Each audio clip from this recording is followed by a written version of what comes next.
Hello and welcome back to Michael's Japan Diaries. As you may notice, I had a haircut. I decided to try a bit of a different style this time, so this happened. Anyway, that's not what this video is about, but also this video is going to be a little bit different from usual, in the sense that it's not just going to be me talking to the camera like this. What happened was I was invited to go to an exhibition. The artist was a 19-year-old guy who has been doing calligraphy for like many years, and he's decided to combine calligraphy with like Japanese traditional ink painting styles and develop his own style for that. And he was having a solo expedition, that's not what it's called, exhibition of his work at a gallery. So I was invited to go and see that, and of course I'll go and see something interesting like that.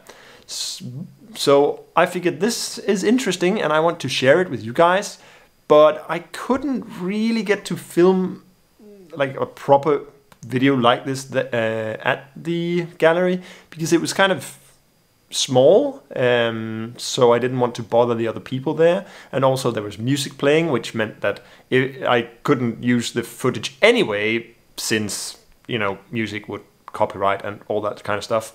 I did manage to record a few bits there, so what I'm going to do is I'm going to show you those clips and probably talk over it, talk a little bit about what was going on and what happened there. At this point, as I'm talking to you right now here, I haven't actually watched those clips that I recorded since I came back from that exhibition, so I'm going to have to check it out, figure out what's going on, and I'll talk to you about it as we go along, and then I'll probably talk to you again afterwards, perhaps, maybe, who knows. Anyway, let's just get into it. So here's the entrance to the exhibition, Ikirumichi by Fumitake Niibo. So immediately as you enter the exhibition, there's these pictures lined up along the stairs here.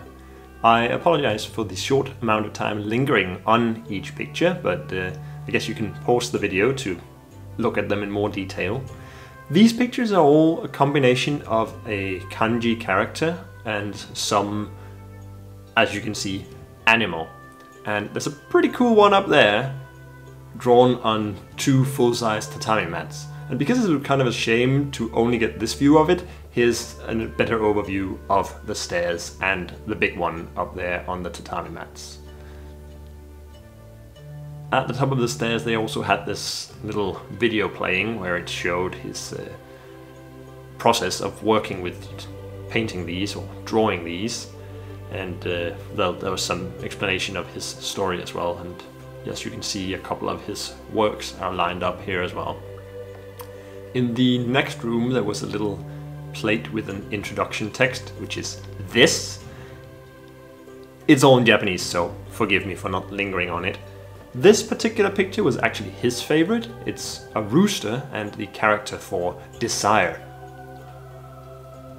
He also made some pictures that were not a combination of a character and something, that were just straight up paintings.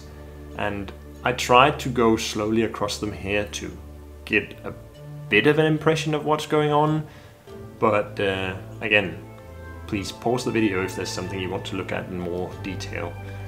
I kind of wish I could have gone more into detail with it when I filmed it, but at least you can kind of get an impression of what was going on there. And finally, we come to the picture that was my favorite. Both because of the way that it's stuck to this wooden block, but also because the crow is just really cool. And I'm lingering on the plate here for a little while, so let's stop it here and talk about this. So the title here is, well, Life and Crow, and his description is something like, do we dream because we are alive, or is it a dream to be alive? And everything was for sale, and as you can see, this particular one was on sale for 70,000 yen. Anyway, back to present me.